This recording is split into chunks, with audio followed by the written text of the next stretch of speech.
and fairness. The nature of the theory. The principles of justice and fairness can be thought of as the rules of fair play for issues of social justice. Whether they turn out to be grounded in universal laws or ones that are more context-bound, these principles determine the way in which the various types of justice are carried out.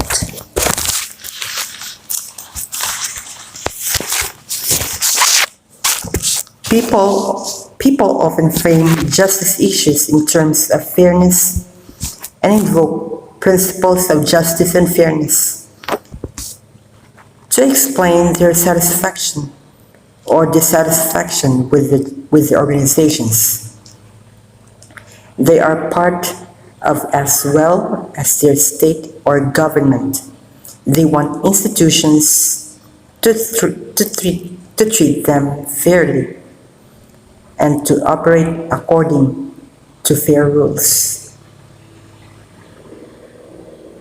Deserts equity, equality, and need. The principles of equity, equality, and need are most relevant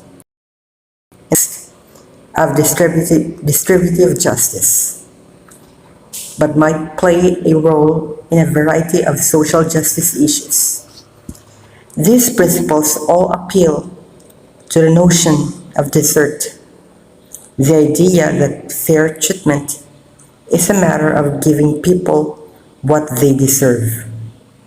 In general, people deserve to be rewarded for their effort and productivity, punished for their transgressions, treated as equal persons, and have their basic needs met. However, because these principles may come into conflict, it is often difficult to achieve all of these goals simultaneously.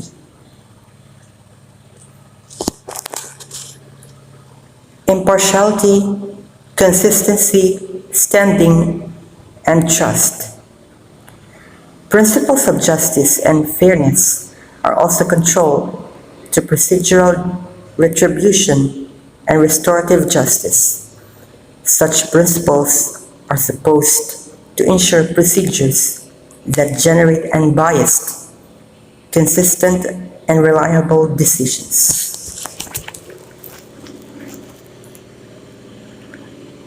What is so important about the principles of justice?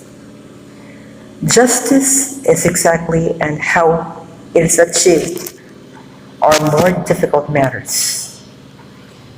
These principles of justice, or the principles of justice and fairness, point of ideas of fair treatment and fair play that should govern all modes of exchange and interaction in a society.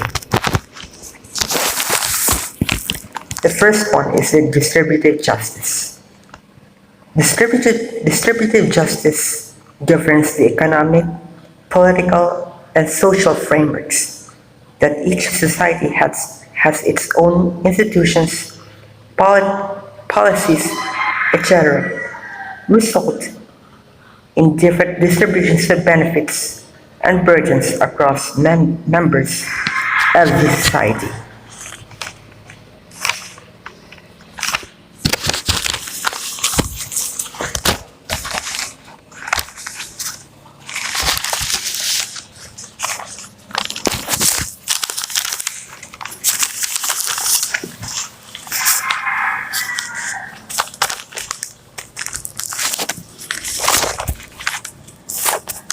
The three main types of justice and fairness.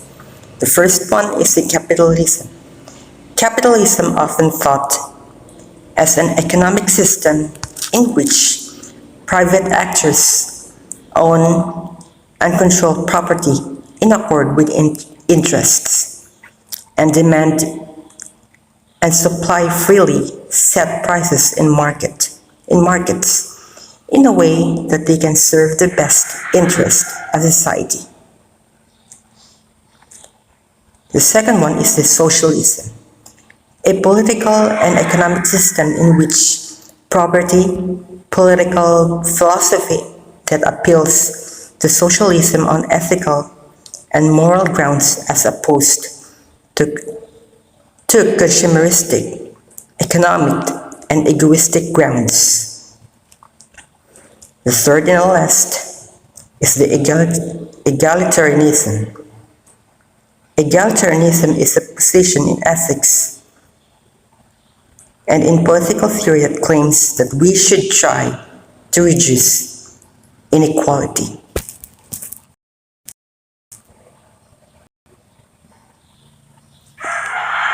And now we're done with justice and fairness.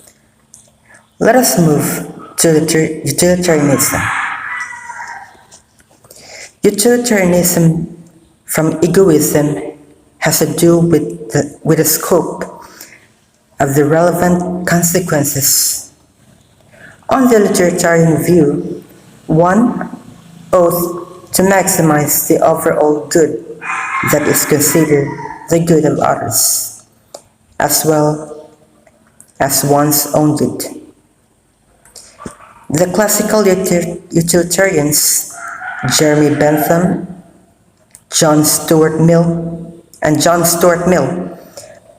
identified the good with pleasure.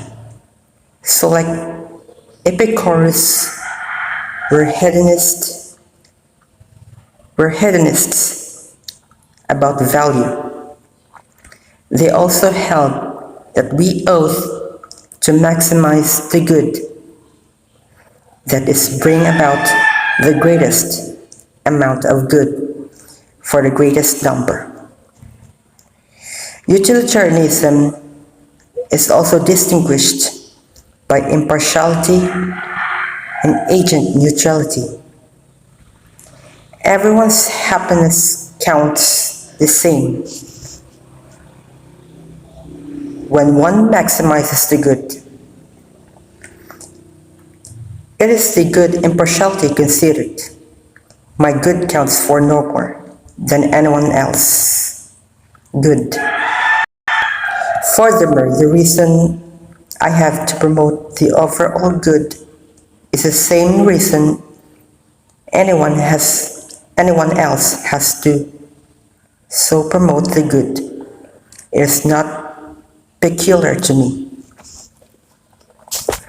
All of these features of this approach of moral evaluation and or moral decision making have proven to be somewhat controversial, and subsequent controversies have led to changes in the classical version of the theory. The insight content. Though the first systematic account of utilitarianism was developed by Jeremy Bentham, the core insight motivating that theory occurred much earlier. That insight that is morally appropriate behavior will not harm others, but instead increase happiness or utility. What is distinctive about utilitarianism is its approach in taking that insight and developing an account of moral evaluation and moral direction that expands on it.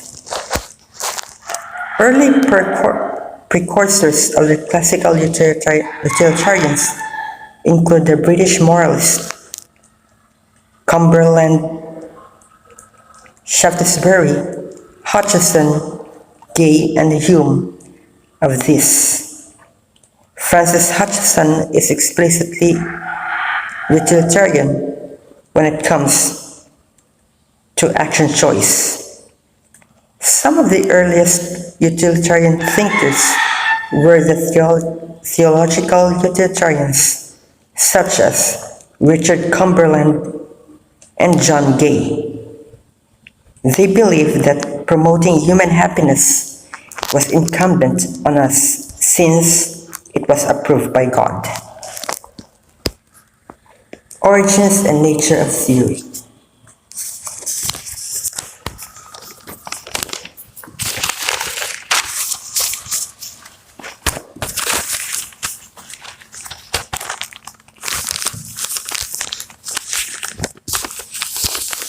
The third Earl of Shaftesbury is generally thought to have been the one of the earliest moral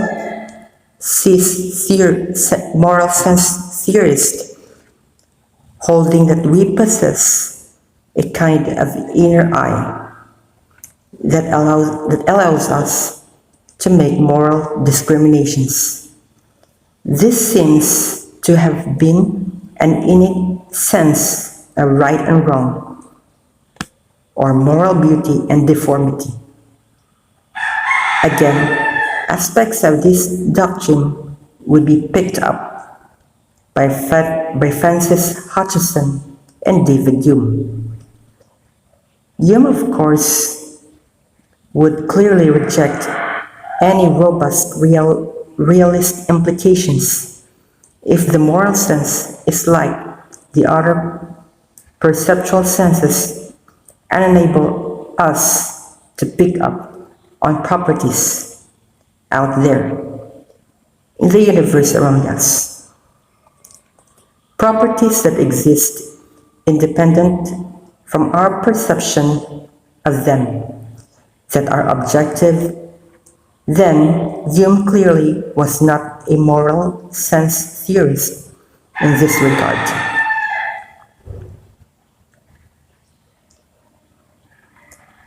The classical utilitarians, Bentham and Mill, were concerned with legal and social reform. If anything could be identified as the fundamental motivation behind the development of classical utilitarianism, it would be the desire to see useless, corrupt laws and social practices changed. Accomplishing this goal required a normative ethical theory employed as a critical tool. What is the truth about what makes an action or a policy that morally good one or morally right? But developing the theory itself was also influenced by strong views about what was wrong in their society. The conviction, for example, some laws are bad, resulted in analysis of why they were bad. And for Jeremy Bentham, what made them bad was their lack of utility, their tendency to lead to unhappiness and misery without any compensating happiness. If a law or an action doesn't do any good,